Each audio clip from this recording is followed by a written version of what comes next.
Hello and welcome to today's session. I hope you're all well from whichever part of the world you're watching.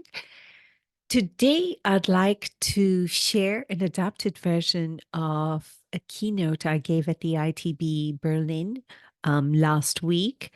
It was such a fantastic event, and I feel such an honor. It was such an honor to speak alongside Yasemin Oruc and Valentina Clergue, where they unveiled all the scientific evidence and research they have been doing on the human hospitality experience and the power of well-being. And I thoroughly recommend that you connect with them and watch the work they have done and read the work they've done. They've done some fantastic work around well-being and the evidence behind it. And what is clear is that both on the employee front and also on our guests front, we will need to take into account their well-being, and not only in terms of an emotional high, but also in terms of how we can enhance that. And that will only directly affect our top and bottom lines in the future, as well as have the positive impact in people's lives and people's well-being. And what I'd like to do today is share an adapted version of my presentation where I talked more about how can we actually measure the tangible effects of well-being on our top and bottom lines, and also what kind of mindset shift we will require in order to fully embrace well-being and see it as a key driver of our business and something we can actually measure. So without further ado, I'm going to share the presentation I did at the ITB Berlin, an adapted version of it. So we talked about well-being unveiled and the total human hospitality experience. And before delving into the conversation, one thing I'd like to do is clarify the difference between wellness and well-being. We see these words being used extensively and many times interchangeably. So the question is, what is the difference between these two terms? Sorry, and does it matter? Now, there are several definitions of each.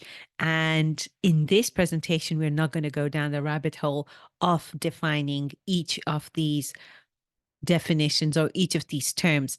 But what I would like to clarify is that for the purpose just of this presentation is that although related, these terms are not synonymous of each other.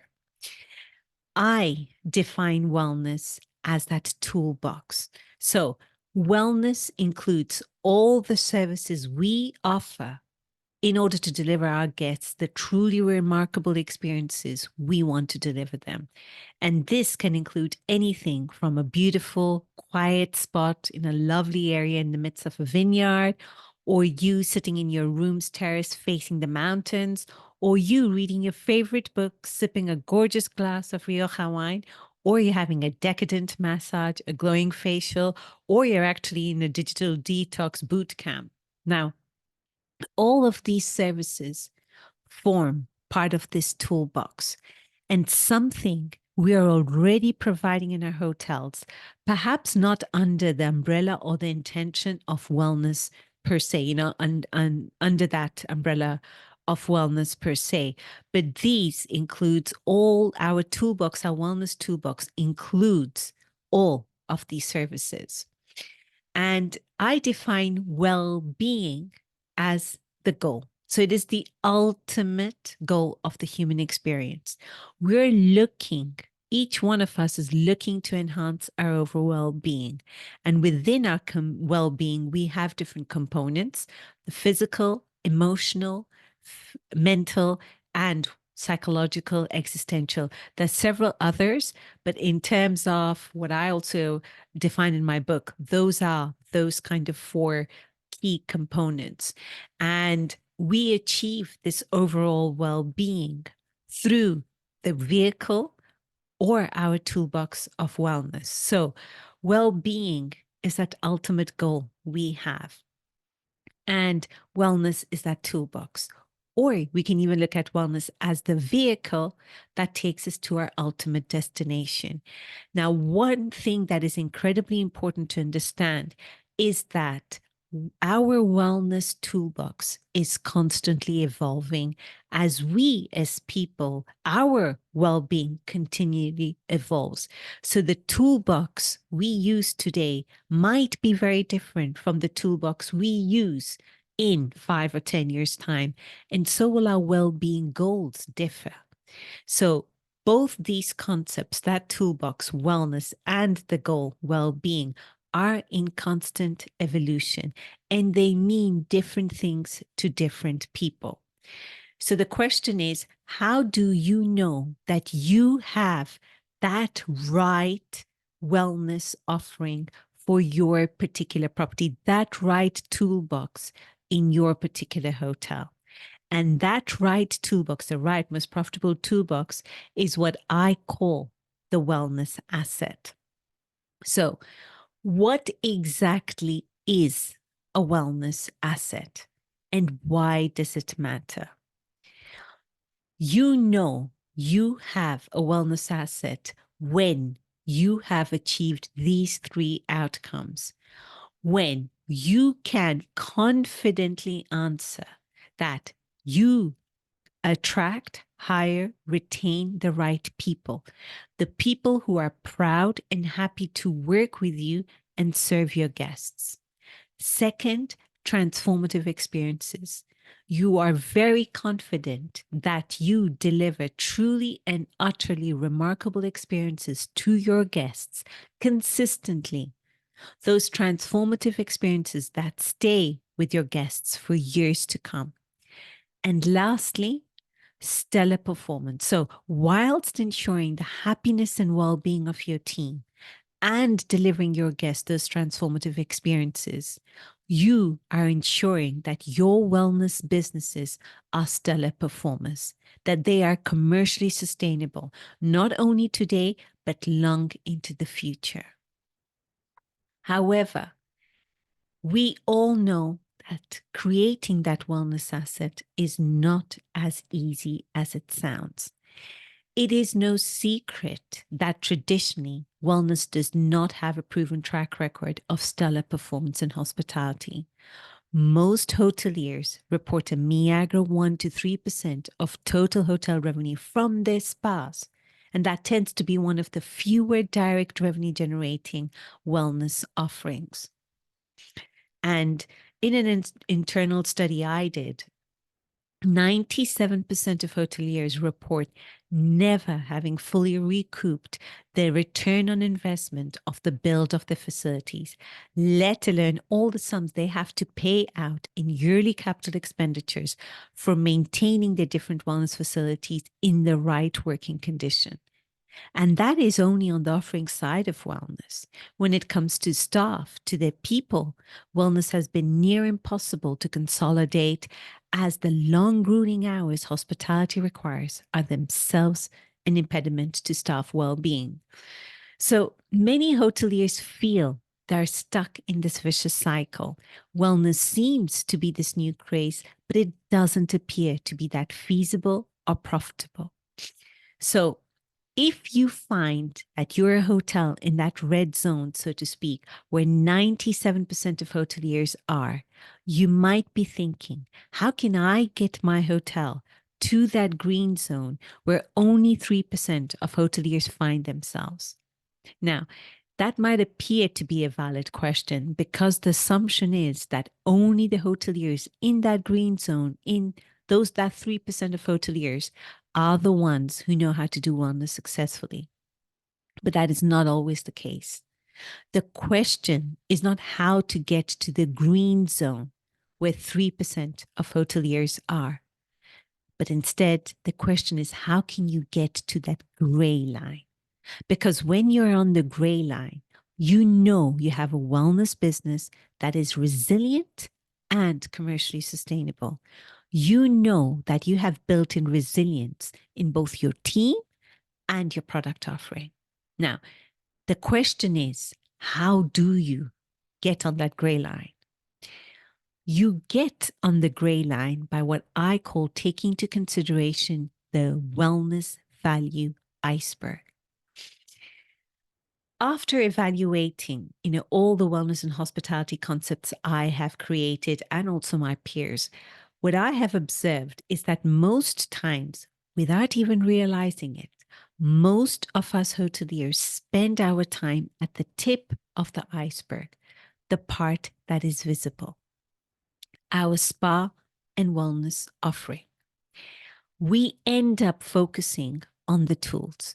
That is all the elements we want to add to our wellness offering: treatments, services, brand, spa, gym equipment, in-room wellness amenities, mind-body services, visiting practitioners, and so on.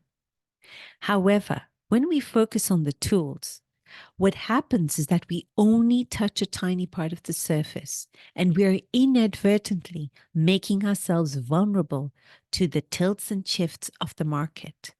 Now, it's the tip of the iceberg that gets hit the hardest by wind, stormy conditions, and other adverse weather conditions. And when we extrapolate that concept to the wellness operations within our hotels, we see that this is when we are always in the constant search of the flashiest piece of equipment, wellness guru, or brand that will magically take away the headache of managing our wellness facility. And ironically, the tip of the iceberg is actually the part that has the least impact on the iceberg. What makes this iceberg move is actually its base. But as hospitality leaders, we end up spending the majority of our time at the tip, the place where we really can't have any impact, but where we are hit the hardest by external conditions. So we kind of get ourselves stuck in a situation that doesn't serve us or our wellness business. But when we start to focus on goals, that is well-being, we start to think about the kinds of well-being problems we are solving. And we start to tap into the majesty of wellness, its true potential. We start to go below the surface. We start focusing on the 3 outcomes a wellness asset has. That is proud people, transformative experiences, and stellar performance. But even then, when we are in this situation, it actually feels quite nice. We are focusing on our outcomes of proud people, transformative experiences, and stellar performance. We can identify which tools within a toolbox are going to help us solve our ideal guests' well-being related problems. However, even then, we cannot confidently say that we score more than a 6 or a 7 within the outcomes of proud people, transformative experiences, and stellar performance. We see the link, but we've not quite nailed it. But when we start to get to the base of the iceberg, this is where we start to play a whole different game. This is where the true power of wellness lies. It is in the base of the value iceberg where you can make huge impact, because the base is what moves the entire iceberg. And this is where you're finally calling the shots and making the impact you want to with wellness. You're finally being that visionary, looking to meaningfully craft your legacy, that is your wellness asset, and have that genuine lasting impact for years to come. So the question is, how do you make that genuine lasting impact? I have created a framework, the Essence Framework, that is centered around how to create that genuine lasting impact. And you do that by creating that total human hospitality experience. Now, what is clear is that these 3 outcomes, proud people, transformative experiences, and stellar performance. Now, when it comes to those 3 key outcomes, and when we break down what we do and why we do it in hospitality, we all agree that these outcomes are critical if we want to create the right, most profitable wellness offering, that wellness asset. So the question is, how do you get these outcomes? What are the levers that drive proud people, transformative experiences, and stellar performance? The lever that has the greatest impact on proud people and stellar performance is certainty of purpose. Certainty of purpose is all about moving from chaos to clarity. And of course, if you don't have that certainty of purpose, you're essentially anchorless. You're in that constant state of chaos. You're not clear who you're serving, why you're serving. You don't have any idea of the whole journey your guest has with you, and you don't really have a special way of doing things. So you're constantly spinning in the state of chaos. So in my Essence framework, I have 3 key accelerators that I use to drive the certainty of purpose. The first one is expectation. It is also known as the perfect wellness concept framework. The second one is story, and it is also known as the winning plan work framework. This is the stage where in expectations, once you have written the right, most profitable wellness concept for yourself, in story, you start looking at your concept afresh from your customer's perspective. And system, also known as your special way framework, is about creating your special way of doing wellness that differentiates you from the rest. It's always the how, never the what. Then on the other side of proud people, the lever that drives proud people and transformative experiences is your discipline of focus. Your discipline of focus is all about moving from being sidetracked to being steadfast. And of course, if you don't have that discipline of focus, you're essentially capricious. You're in that constant state of getting easily distracted because you are constantly in search for that magic product, brand, or service that will help you differentiate your hotel from the one next door. And in my Essence framework, I have 3 key accelerators that I use to drive discipline of focus. Execution, also known as the Lean and Ideal Team framework, it's about how you can pull together the right team that is willing and able to do wellness the way you want them to do it. Navigation, also known as the course correction framework, because the harsh truth is that no matter how amazing your concept or grand your facilities, you will never nail your concept the first time around. There is always something you're going to iterate. And consistency. Consistency is also known as the glitch prevention framework, because our job as business owners and leaders is to set our teams up for success. They're not meant to be proficient firefighters. We're going to have to allow them to truly shine. And inconsistency is when we set our teams up for success. Then on the other side of transformative experiences, the levers that drive transformative experiences and stellar performance is your seal of difference. And your seal of difference, is all about moving from being insignificant or vanilla to timeless. And of course, if you don't have the seal of difference, you're essentially vanilla. You get lost in the sea of sameness when it comes to hospitality experiences, because essentially what you are doing is looking at the hotel next door and trying to do it better, incrementally better. But deep down, there is nothing distinctive about your offer. Your guests won't be able to tell the difference between your hotel and the one next door.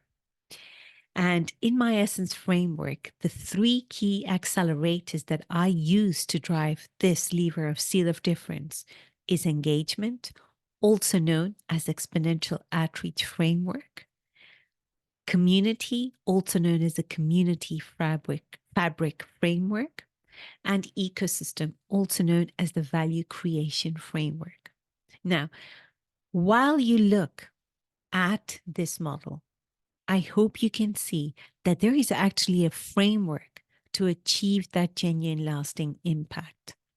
And when we make our businesses more human, we can see that it not only makes sense from the guest well-being perspective, that perhaps some people could argue are more intangible, those benefits, but it also makes sense from a people's perspective.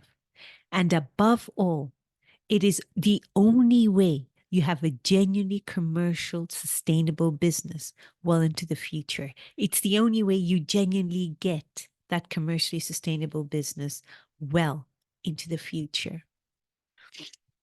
And before we leave, what I'd like to say is let's look at how your current circumstances might play out over time.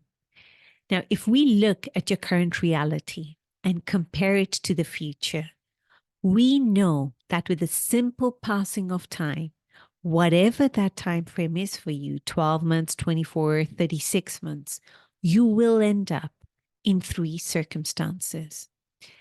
Firstly, you are at the highest possible level of having a wellness asset on that dark green zone.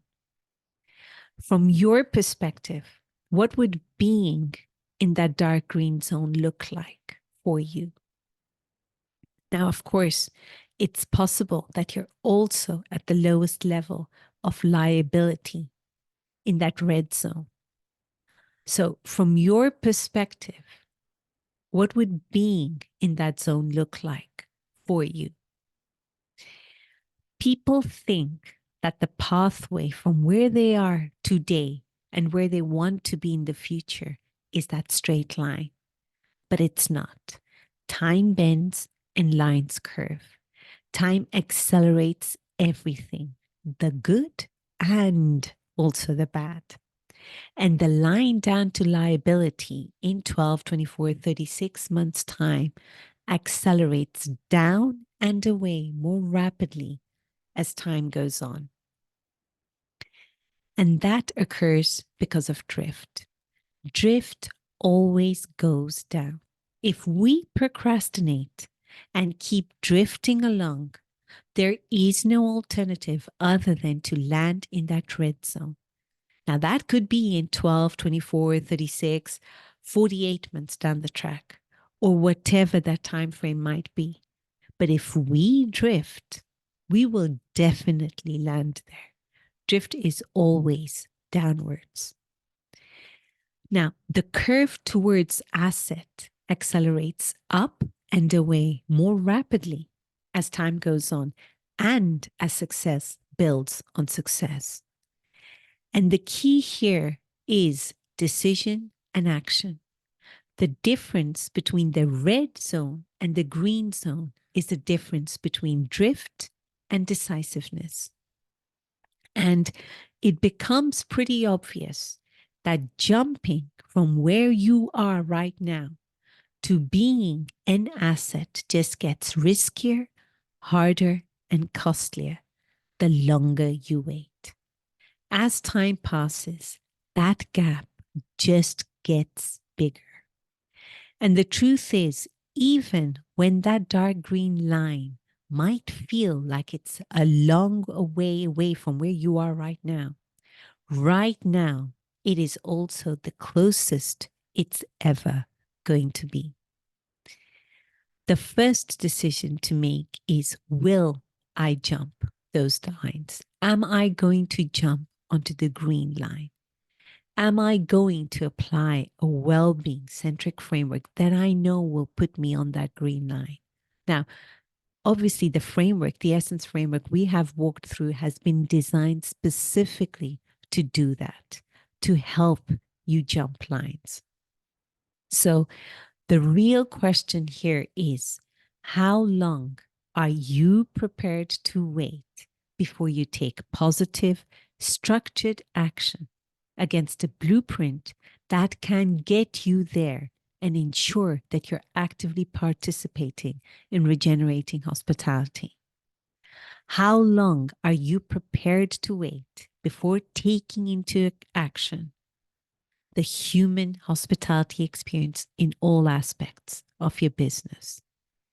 Now, the choice is yours, whether you want to drift or you want to take action and move forward.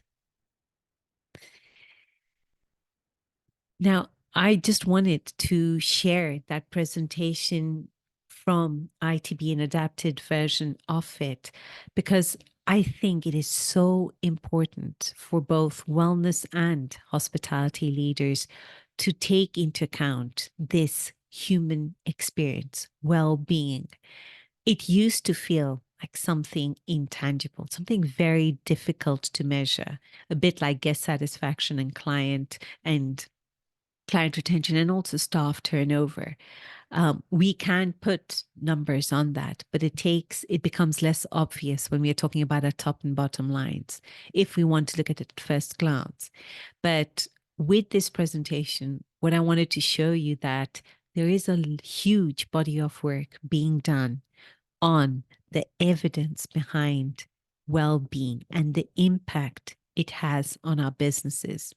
Now, that toolbox, our wellness toolbox, is here and it is here to stay. Now, it doesn't matter what we choose to put in that toolbox.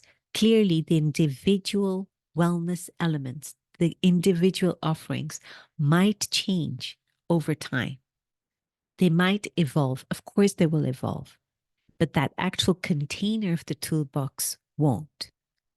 And it's so important to create the right, most profitable toolbox for your particular property.